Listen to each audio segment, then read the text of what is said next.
वो शफीक भाई आपका मोबाइल रह गया था, हम फाइल लेने आई तो नजर आ गया, आपको देने आ रही थी। हाँ, मैं फोन ही लेने के लिए आ रहा था। तुमने नादिया को तो कुछ नहीं बताया ना? कैसी बात कर रहे हैं, ये बात कोई बताने वाली है? आनिया बेटी इस वक्त जिंदगी के मुश्किल तरीन दौर से गुजर रही है। ये सब जो कि उसे हम सबकी दुआओं की जरूरत है। मुझे क्यों फोन किया? आपने शफीक भाई से उनका घर खरीद लिया क्या? नहीं, उसने गिफ्ट किया है मुझे। गिफ्ट? हाँ, गिफ्ट।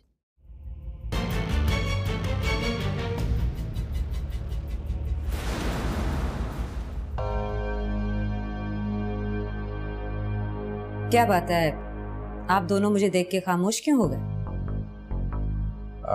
नहीं नहीं नहीं, ऐसी कोई बात नहीं है। इनफैक्ट हम अभी तुम्हारा ही जिक्र कर रहे थे। आओ बैठो। हाँ जी बिल्कुल, ठीक है अफसान साहब, तो मैं चलता हूँ। जी जरूर। ओके। अच्छा फिर ये आपके पास है? ठीक है जी बिल्कुल, मेरे पास है, आप जाइए। Thank you. ओके, आओ बैठो।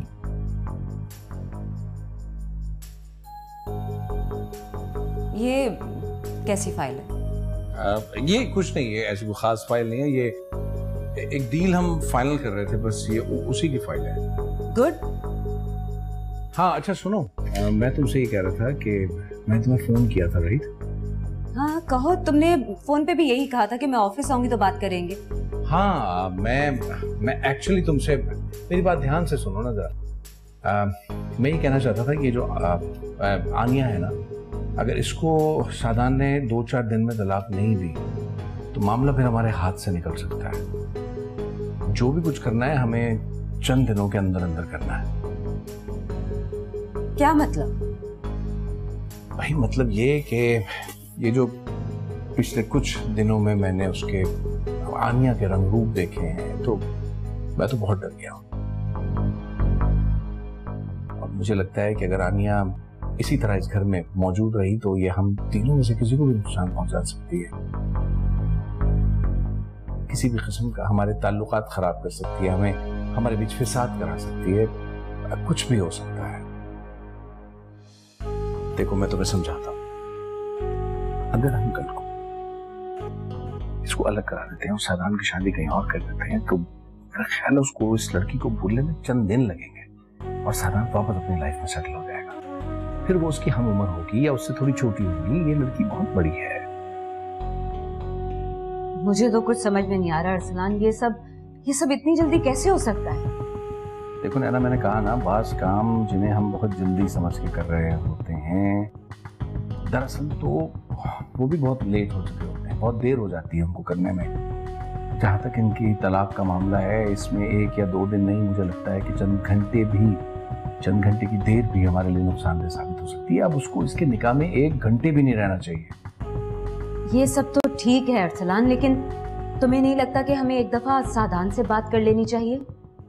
यार इतनी तफसील से तो तुम्हें सारी सिचुएशन बता चुका हूँ। जो गन उसने अपने माथे पे लगाई थी वो कुछ भी कर सकती है, जादूगरनी है वो। अगर वो गन उसने इस दफा मेरे माथे पे रख दी या तुम्हारे ऊपर रख दी तो क्या करोगी? क्या अरसलान, तुम मुझे डरा रहे हो? हाँ तुम्हें डरा रहा हूँ इसलिए क्योंकि मैं खुद डरा हुआ हूँ। अभी तो बहुत कुछ ऐसा है जो मैंने तुम्हें नहीं बताया। अगर बता दूं तो ये बताओ, तुम्हें मुझ पे ट्रस्ट है या नहीं? ऑफ कोर्स, तुम पे ट्रस्ट नहीं करूंगी तो और किस पे करूंगी? बस तो फिर जो मैं कह रहा हूँ वो कर गुस्सो, बल्कि फौरन कर दो। मैंने वकील को बुलाया, वो यहाँ पहुंचने वाला होगा, तो फिर मैं उससे बात कर लेते हैं और उसके बाद देखते हैं क्या सिचुएशन। ऑलराइट? तुम बैठो, मैं तुम्हें अच्छी सी चाय पिलवाता हूँ। ठीक है। जब तुम्हें सब कुछ पता चल चुका है और सब कुछ क्लियर हो चुका है कि तुम्हारे साथ सारी गड़बड़ अरसलान अंकल ने की है और तुम्हारी मामा को भी धोखा उसने दिया है, तो अभी तक तुमने मामा से बात क्यों नहीं की? मैं करना चाह रहा था, उसी वक्त जब मामा आई थी उसी वक्त बात करना चाह रहा था। फिर क्या यार, मैंने देखा जब मम्मी उनके कमरे से आई तो वो पहले ही बहुत परेशान थी, उनका मूड बहुत ऑफ था। मैं क्या बात करता उनसे फिर? सादान, मुझे तो लगता है कि तुम्हारे अरसलान अंकल ने फिर कोई गड़बड़ की होगी। कैसी गड़बड़? अरे यार, इस तरह के जो लोग होते हैं ना, आई एम सॉरी, बुरा नहीं मनाना, झूठ बोलते हैं वो लोग। अपनी तरफ से बातें लगा देते हैं, भड़का देते हैं एक दूसरे के खिलाफ। तो फिर तुम बताओ मैं क्या करूं? मैं बताता हूं कि तुम्हें क्या करना है। ठीक,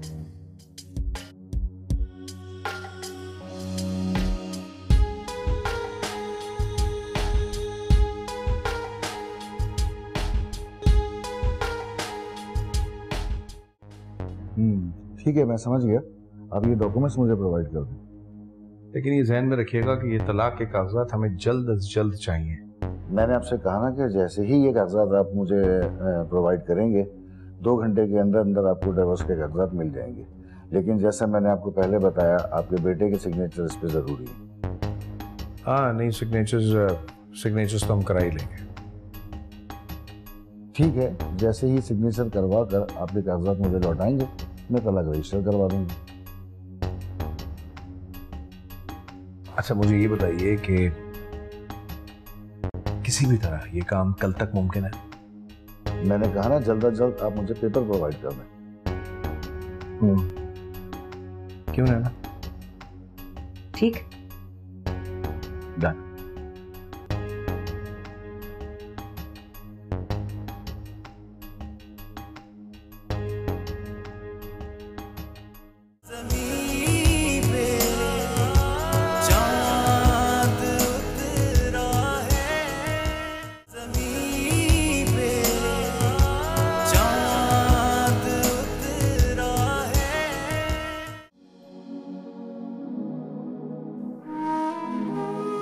वो तो मुझसे बस अपना मतलब निकालना चाहता था।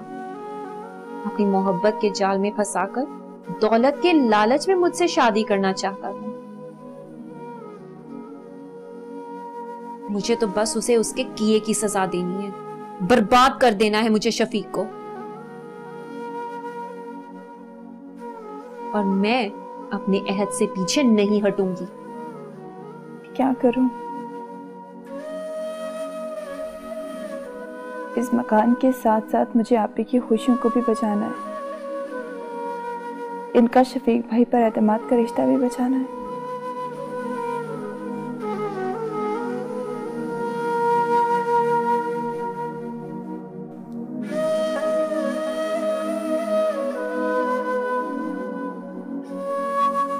मैंने तो कभी तुम्हारा बुरा नहीं चाहा सायरा, हमेशा तुम्हारे दुख को अपना दुख समझा।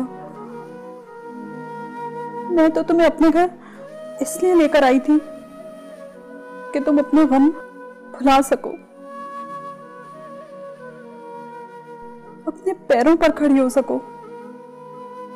मगर तुमने तो मेरी ही पुष्प पर वार कर दिया, मेरा ही घर बर्बाद करने लग गई।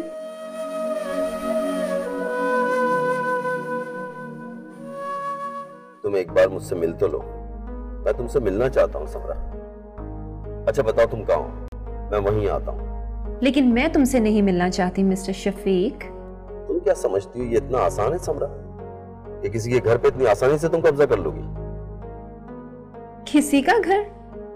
वो घर अब मेरा है। कोर्ट में खींचूंगा मैं तुम्हें, धोखेबाज साबित कर दूंगा मैं तुम्हें। तुम शायद भूल रहे हो शफीक, घर खाली करने का नोटिस तुम्हें कोर्ट की तरफ से ही आया। अरे तुमने खुद ही तो घर मेरे नाम किया है, तो फिर अब मुकर क्यों रहे हो?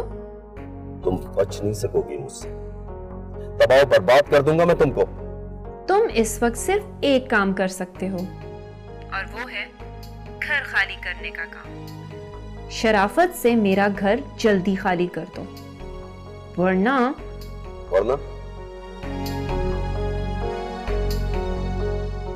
समरा,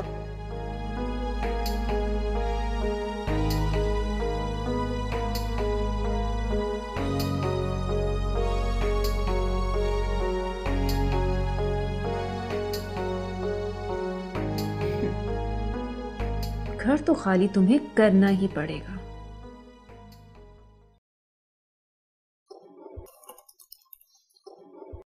अरे आपने क्यों सहमत की? मुझे बताती मैं आपके कमरे में आ जाती। मेरे बुलाने ना बुलाने से क्या होता है सायरा? मेरे कमरे तक तो तुम खुद ही पहुंच जाओगी। मैं आपका मतलब नहीं समझी आपी। मतलब तो मैं खुद भी नहीं समझ पा रही हूँ। सिर्फ इतनी समझ आई है कि ये सारी दुनिया सिर्फ मतलब की है। जिसको जहां मौका मिलता है इतना मतलब निकाल लेता है। आप ये कैसी बातें कर रही हैं? मैं काफी दिनों से देख रही हूँ आप परेशान हैं, मुझसे भी सही तरीके से बात नहीं करी। किसी बात की शिकायत है आपको मुझसे? नहीं सायरा, तुमसे क्या शिकायत करूं? तुम्हें इस घर में आए हुए टाइम ही कितना हुआ है? जब घर वाला ही अपना घर उजाड़ने की ठान ले तो किसी और से क्या शिकवा? अभी आप क्या क्या कह रही हैं? आप कैसी बातें कर रही हैं? मुझे बताएं क्या हुआ है, प्लीज मुझसे शेयर करें। आप ही प्लीज मुझे आप ही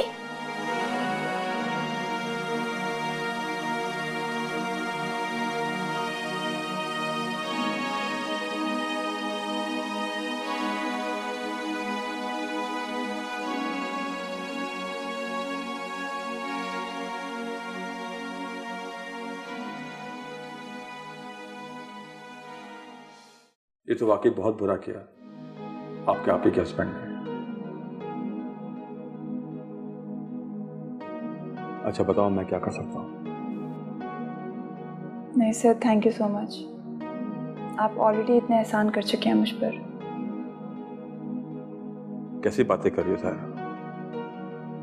एहसान जब तुम्हारा है मुझ पर, मेरी फैमिली के ऊपर, और तुमने जो एहसान मुझ पर किया है वो तो अपने भी नहीं किया करते। प्लीज मुझे बताओ, मैं कुछ भी कर सकता हूं तुम्हारे लिए। बताओ मैं क्या करूं? सर बस मैं इतना चाहती हूँ कि मेरी आपी को उनका घर वापस मिल जाए, वो और उनके बच्चे किसी तकलीफ में ना पड़े बस। मैं बात करता हूँ उस लड़की से। क्या नाम है उसका? समरा। मैं बात करता हूँ उस लड़की से, मुझे उसका नंबर दो। जी सर, एक मिनट।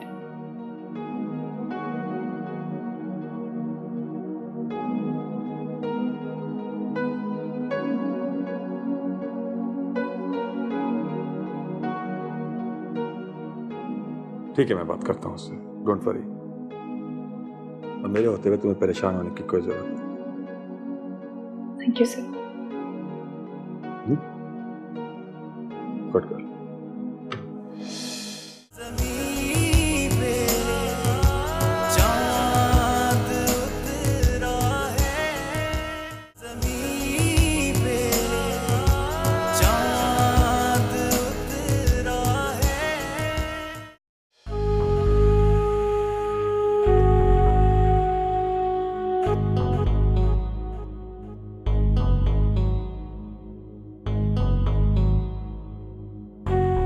सुनो, तुम जाके वो तमाम पेपर्स निकालो जो लॉयर को देने। मैं एक ज़रूरी काम से जा रहा हूँ, 1-8 घंटे में वापस आ जाऊँगा। उसके बाद वो कागजात ले जाऊँगा और लॉयर को मैं खुद दूँगा। अरसलान, क्या हम ये ठीक कर रहे हैं? मुझे तो यही लगता है कि हम ठीक कर रहे हैं, लेकिन अगर तुम्हारी राय में कोई और तरीका है तो तुम बता दो। देखो, इस वक्त मेन टारगेट जो है वो अपने बच्चे को बचाना है, और इस लड़की से बचाने का एक वाहिद तरीका तलाक ही है, और कोई जरिया नहीं है। ये सब तो ठीक है अरसलान, लेकिन सादान आनिया से बहुत मोहब्बत करता है। जहां तक मैं समझा हूं, मोहब्बत की भी एक लिमिट होती है, एक हद होती है। सादान को मैं भी थोड़ा बहुत जानता हूं, मुझे नहीं लगता कि वो मोहब्बत अब एग्जिस्ट करती है। सादान अब चिढ़ने लगा है। तुम बहरहाल वही करो जो मेरा ख्याल है हमने तय किया है। तुम जज्बाती होकर सोच रही हो और कोई बात नहीं। और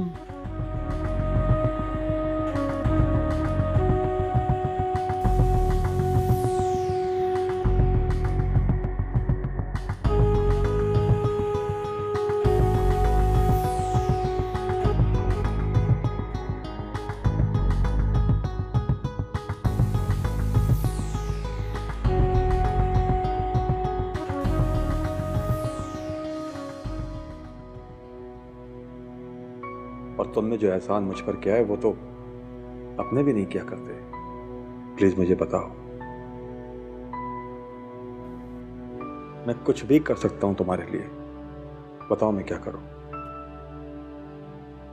सर बस मैं इतना चाहती हूँ कि मेरी आपी को उनका घर वापस मिल जाए, वो और उनके बच्चे किसी तकलीफ में ना पड़े बस।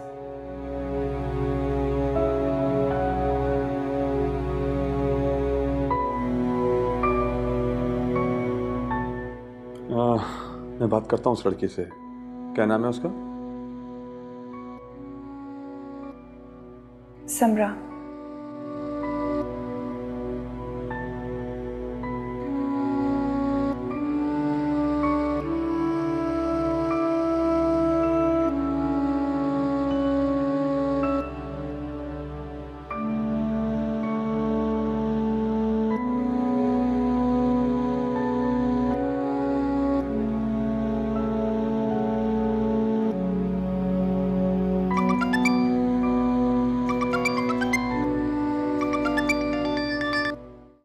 हेलो जी, आप समरा बात कर रही हैं?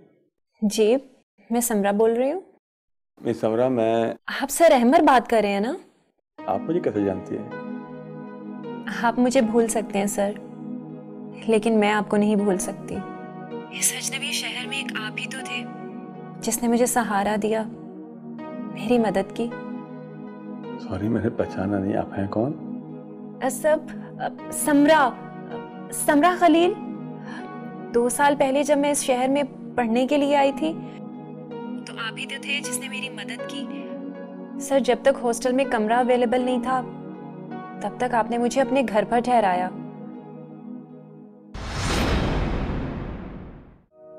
एक चीज तकदीर भी हुआ करती है, और वक्त तो अपना इंतकाम लिया करता है। और मेरे ख्याल से वक्त का इंतकाम लेने का वक्त आ गया है। नहीं, मैं क्यों परेशान हूँ? मैं तो बस ये सोच रही हूँ कि मुझे देखकर अरसलान पे क्या गुजरेगी। कैसे कहूंगी उससे कि जो कुछ वो मुझसे मांगने आ रहा है उसमें से कुछ भी नहीं है मेरे पास। चलो अच्छा है, मेरे पास जो पेपर्स आने थे वो भी आ गए। बस एक छोटी सी मीटिंग है, उसके लिए जा रहा हूँ। दुआ करना कि वहां पे भी सब कुछ ठीक हो जाए, क्योंकि अगर ये मीटिंग कामयाब नहीं हुई तो समझो सब कुछ हाथ से चला जाएगा।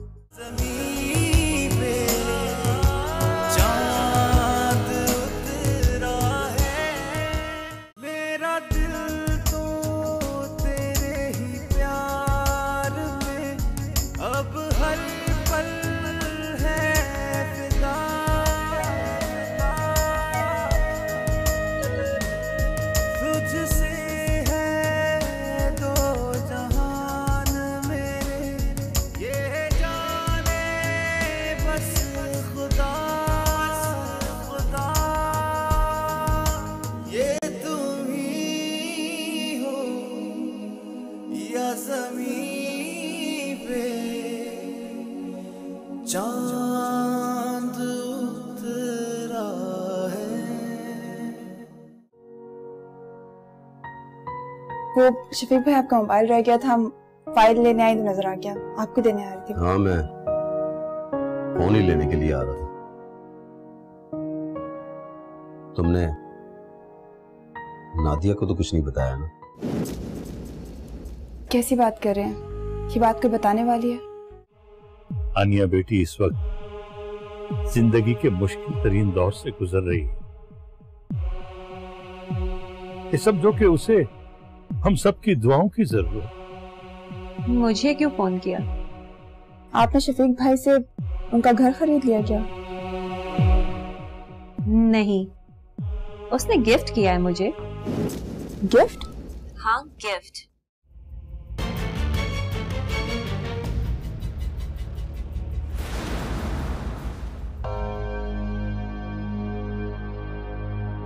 क्या बात है, आप दोनों मुझे देख के खामोश क्यों हो गए? नहीं नहीं ऐसी कोई बात नहीं है। इनफैक्ट हम अभी तुम्हारा ही जिक्र कर रहे थे। ने फिर कोई गड़बड़ की होगी। कैसी गड़बड़? अरे यार, इस तरह के जो लोग होते हैं ना, आई एम सॉरी, बुरा नहीं मनाना, झूठ बोलते हैं वो लोग। अपनी तरफ से बातें लगा देते हैं, भड़का देते हैं एक दूसरे के खिलाफ। तो फिर तुम बताओ मैं क्या करूं? मैं बताता हूं कि तुम्हें क्या करना है। ठीक,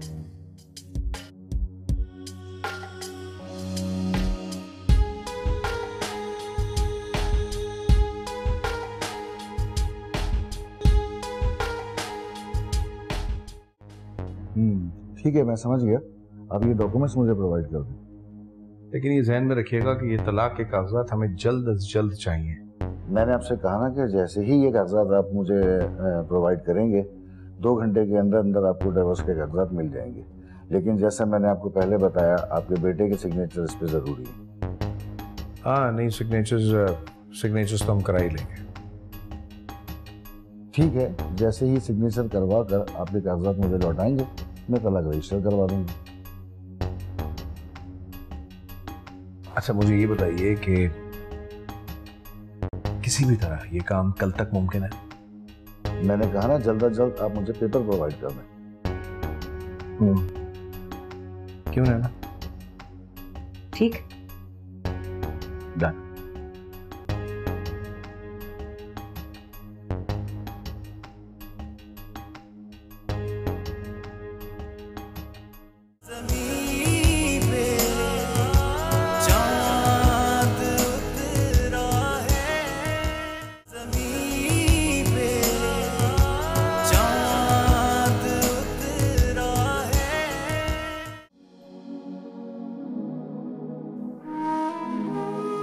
वो तो मुझसे बस अपना मतलब निकालना चाहता था।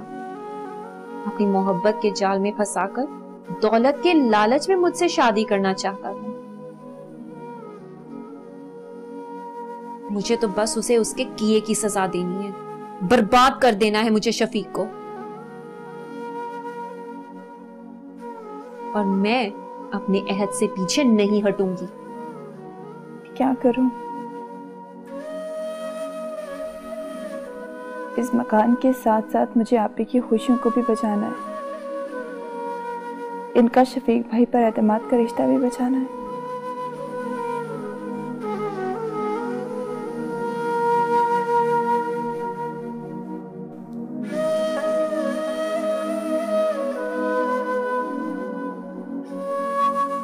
मैंने तो कभी तुम्हारा बुरा नहीं चाहा सायरा, हमेशा तुम्हारे दुख को अपना दुख समझा। मैं तो तुम्हें अपने घर इसलिए लेकर आई थी कि तुम अपना गम भुला सको,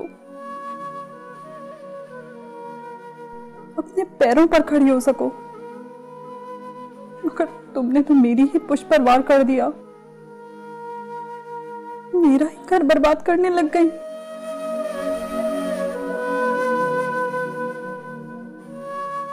तुम एक बार मुझसे मिल तो लो, मैं तुमसे मिलना चाहता हूँ समरा। अच्छा बताओ तुम कहाँ हो, मैं वहीं आता हूँ। लेकिन मैं तुमसे नहीं मिलना चाहती मिस्टर शफीक। तुम क्या समझती हो ये इतना आसान है समरा, कि किसी के घर पे इतनी आसानी से तुम कब्जा कर लोगी? किसी का? ये सब इतनी जल्दी कैसे हो सकता है? देखो नैना, मैंने कहा ना, बास काम जिन्हें हम बहुत जल्दी समझ के कर रहे होते हैं, दरअसल तो वो भी बहुत लेट हो चुके होते हैं, बहुत देर हो जाती है उनको करने में। जहाँ तक इनकी तलाक का मामला है, इसमें 1 या 2 दिन नहीं, मुझे लगता है कि चंद घंटे की देर भी हमारे लिए नुकसानदेह साबित हो सकती है। अब उसको इसके निकाह में 1 घंटे भी नहीं रहना चाहिए। ये सब तो ठीक है अरसलान, लेकिन तुम्हें नहीं लगता कि हमें एक दफा सावधान से बात कर लेनी चाहिए?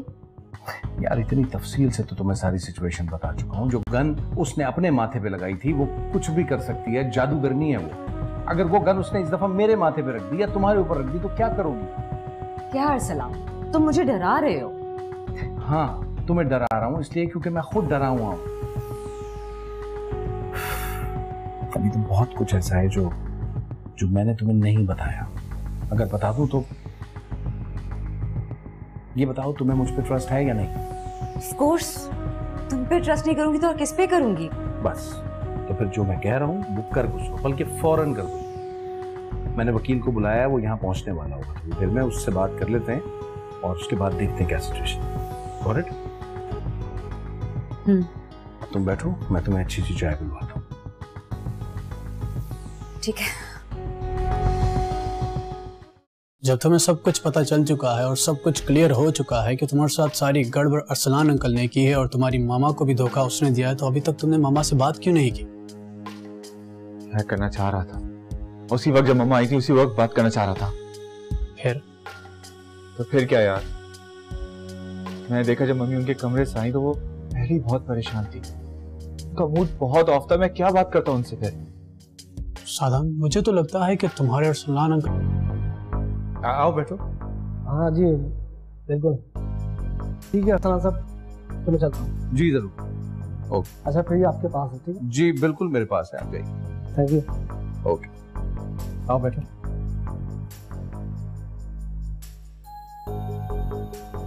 ये कैसी फाइल है? ये कुछ नहीं है, ऐसी कोई खास फाइल नहीं है, ये एक डील हम फाइनल कर रहे थे, बस ये उसी की फाइल है। गुड। हाँ अच्छा सुनो, मैं तुमसे ये कह रहा था कि मैं तुम्हें फोन किया था, राइट? हाँ कहो, तुमने फोन पे भी यही कहा था कि मैं ऑफिस आऊंगी तो बात करेंगे। हाँ मैं एक्चुअली तुमसे, मेरी बात ध्यान से सुनो ना जरा। मैं ये कहना चाहता था कि ये जो आनिया है ना, अगर इसको सादान ने 2-4 दिन में तलाक नहीं दी तो मामला फिर हमारे हाथ से निकल सकता है। जो भी कुछ करना है हमें चंद दिनों के अंदर अंदर करना है। क्या मतलब? भाई मतलब ये कि ये जो पिछले कुछ दिनों में मैंने उसके आनिया के रंग रूप देखे हैं, तो मैं तो बहुत डर गया हूं। और मुझे लगता है कि अगर आनिया इसी तरह इस घर में मौजूद रही तो ये हम तीनों में से किसी को भी नुकसान पहुंचा सकती है,